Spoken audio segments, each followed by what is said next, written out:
आइए सुनते हैं धर्म ग्रंथों में वर्णित 9 महान गुरुओं की कथा। सनातन धर्म में प्रारंभ से ही गुरुओं के सम्मान की परंपरा रही है। हमारे धर्म ग्रंथों में ऐसे अनेक गुरुओं का वर्णन मिलता है जिन्होंने गुरु शिष्य परंपरा को नई ऊंचाइयां प्रदान की है। गुरु का अर्थ है अंधकार से प्रकाश की ओर ले जाने वाला, यानी गुरु ही शिष्य को जीवन में सफलता के लिए उचित मार्गदर्शन करता है। आज हम आपको धर्म ग्रंथों में बताए गए महान 9 गुरुओं के बारे में बता रहे हैं। 1. भगवान शिव।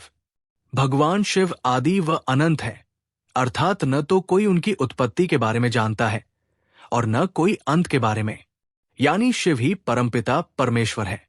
भगवान शिव ने भी गुरु बनकर अपने शिष्यों को परम ज्ञान प्रदान किया है। अगर कहा जाए कि भगवान शिव सृष्टि के प्रथम गुरु हैं, तो अतिशयोक्ति नहीं होगी।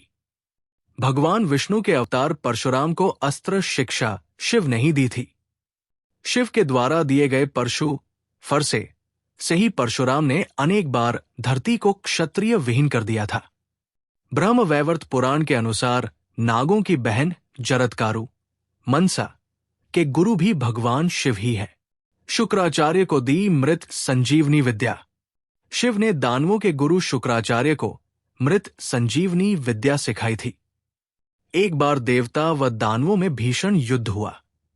देवता जितने भी राक्षसों का वध करते, शुक्राचार्य मृत संजीवनी विद्या से उन्हें पुनः जीवित कर देते। ये देख भगवान शिव ने शुक्राचार्य को निगल लिया तथा युद्ध समाप्त के बाद पुनः बाहर निकाल दिया। शिव के द्वारा पुनः उत्पन्न होने से ही माता पार्वती ने शुक्राचार्य को अपना पुत्र माना। 2. देवगुरु बृहस्पति। देवताओं के गुरु बृहस्पति है। महाभारत के आदि पर्व के अनुसार बृहस्पति महर्षि अंगिरा के पुत्र हैं। ये अपने ज्ञान से देवताओं को उनका यज्ञ भाग या हवि प्राप्त कराते हैं। असुर एवं दैत्य यज्ञ में विघ्न डालकर देवताओं को क्षीण कर हराने का प्रयास करते रहते हैं।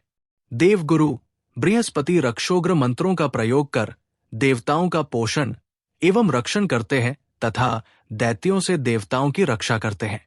बृहस्पति ने शची को बताया था एक उपाय। धर्म ग्रंथों के अनुसार एक बार देवराज इंद्र किसी कारणवश स्वर्ग छोड़कर चले गए। उनके स्थान पर राजा नहुष को स्वर्ग का आधिपत्य सौंपा गया। स्वर्ग का अधिपति बनते ही नहुष के मन में पाप आ गया और उसने इंद्र की पत्नी शची पर भी अधिकार करना चाहा। ये बात शची ने देवगुरु बृहस्पति को बताई। देवगुरु बृहस्पति ने शची से कहा कि तुम नहुष से कहना कि यदि वह सप्तऋषियों द्वारा उठाई गई पालकी में बैठकर आएगा, तभी तुम उसे अपना स्वामी मानोगी। शची ने ये बात नहुष से कह दी। नहुष ने ऐसा ही किया। सप्तऋषि जब पालकी उठाकर चल रहे थे, तभी नहुष ने एक ऋषि को लात मार दी। क्रोधित होकर अगस्त्य ऋषि ने उसे उसी समय स्वर्ग से गिरने का श्राप दे दिया। इस प्रकार देवगुरु बृहस्पति की सलाह से शची का पतिव्रत धर्म बना रहा। 3. शुक्राचार्य। शुक्राचार्य दैत्यों के गुरु है। ये भृगु ऋषि तथा हिरण्यकशिपु की पुत्री दिव्या के पुत्र हैं। इनका जन्म का नाम शुक्र उष्णस है। इन्हें भगवान शिव ने मृत संजीवनी विद्या का ज्ञान दिया था, जिसके बल पर ये मृत दैत्यों को पुनः जीवित कर देते थे। भगवान वामन ने फोड़ी थी एक आंख। ग्रंथों के अनुसार भगवान विष्णु नेवामनावतार में जब राजा बलि से 3 पग भूमि मांगी, तब शुक्राचार्य सूक्ष्म रूप में बलि के कमंडल में जाकर बैठ गए, जिससे कि पानी बाहर न आए और बलि भूमि दान का संकल्प न ले सके।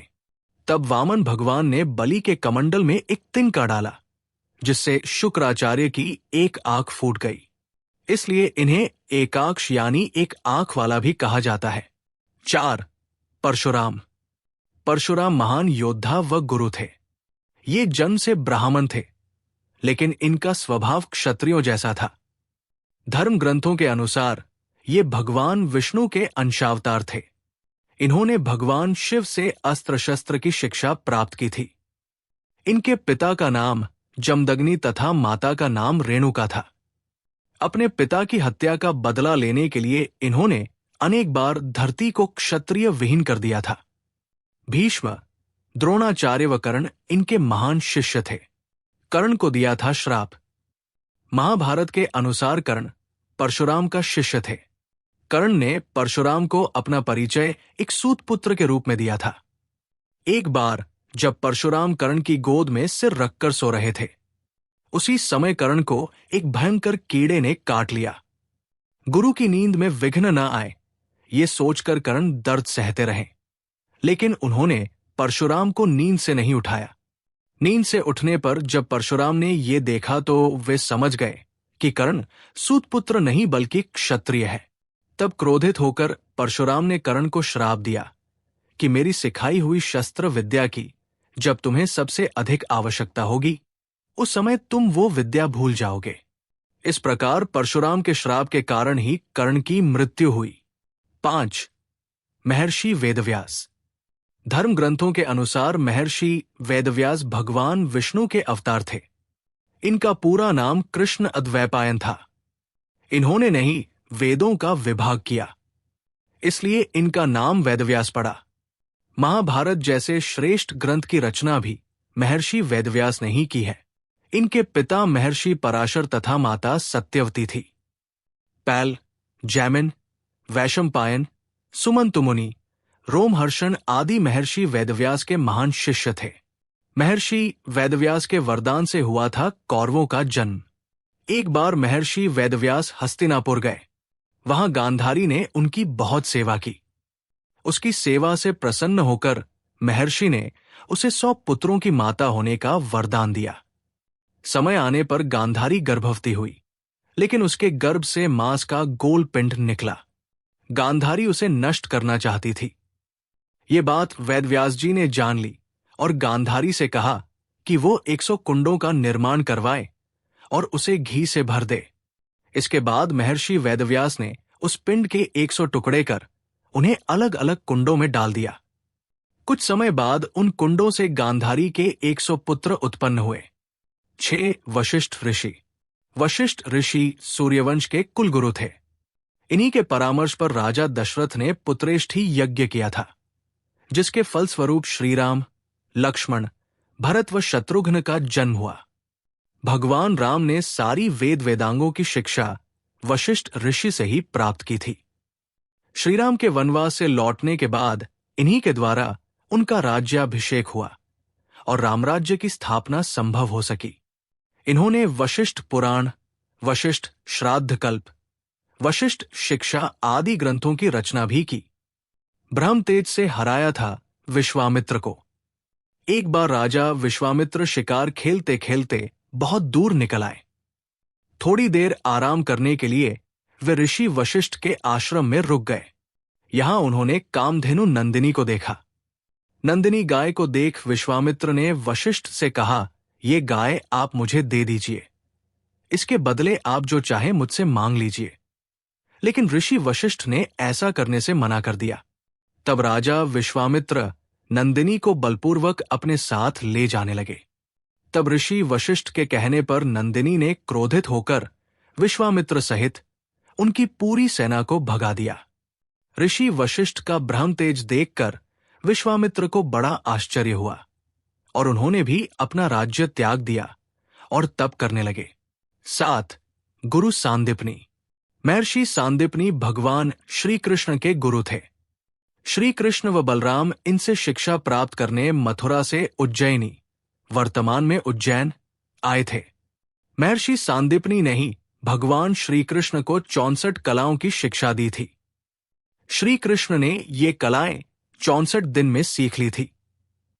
मध्य प्रदेश के उज्जैन शहर में आज भी गुरु सांदीपनी का आश्रम स्थित है। गुरु दक्षिणा श्री कृष्ण से मांगे थे अपने पुत्र।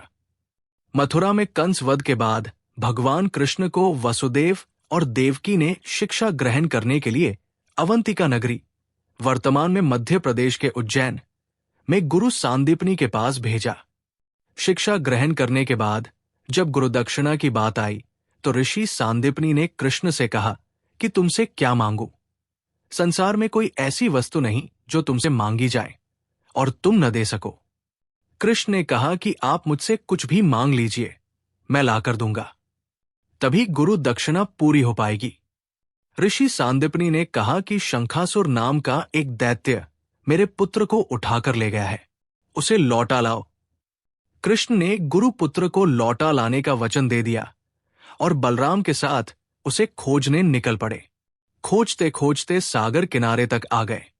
समुद्र से पूछने पर उसने भगवान को बताया कि पंचज जाति का दैत्य शंख के रूप में समुद्र में छिपा है। हो सकता है कि उसी ने आपके गुरु पुत्र को खाया हो। भगवान ने समुद्र में जाकर शंखासुर को मारकर उसके पेट में अपने गुरु पुत्र को खोजा, लेकिन वो नहीं मिला। शंखासुर के शरीर का शंख लेकर भगवान यमलोक गए। भगवान ने यमराज से अपने गुरु पुत्र को वापस ले लिया और गुरु सांदीपनि को उनका पुत्र लौटाकर गुरु दक्षिणा पूरी की। 8. ब्रह्मर्षि विश्वामित्र। धर्म ग्रंथों के अनुसार विश्वामित्र जन्म से क्षत्रिय थे, लेकिन इनकी घोर तपस्या से प्रसन्न भगवान ब्रह्मा ने इन्हें ब्रह्मर्षि का पद प्रदान किया था। अपने यज्ञ को पूर्ण करने के लिए ऋषि विश्वामित्र श्रीराम व लक्ष्मण को अपने साथ वन में ले गए थे, जहां उन्होंने श्रीराम को अनेक दिव्यास्त्र प्रदान किए थे। रामचरितमानस के अनुसार भगवान श्रीराम को सीता स्वयंवर में ऋषि विश्वामित्र ही लेकर गए थे। 9. द्रोणाचार्य। द्रोणाचार्य महान धनुर्धर थे। उन्होंने ही कौरव व पांडवों को अस्त्र शस्त्र की शिक्षा दी थी। महाभारत के अनुसार द्रोणाचार्य देवगुरु बृहस्पति के अंशावतार थे। इनके पिता का नाम महर्षि भरद्वाज था। द्रोणाचार्य का विवाह शरद्वान की पुत्री कृपि से हुआ था।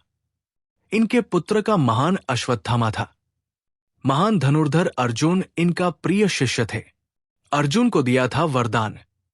एक बार गुरु द्रोणाचार्य नदी में स्नान कर रहे थे। उसी समय उन्हें एक मगर में पकड़ लिया। वे सहायता के लिए अपने शिष्यों को पुकारने लगे।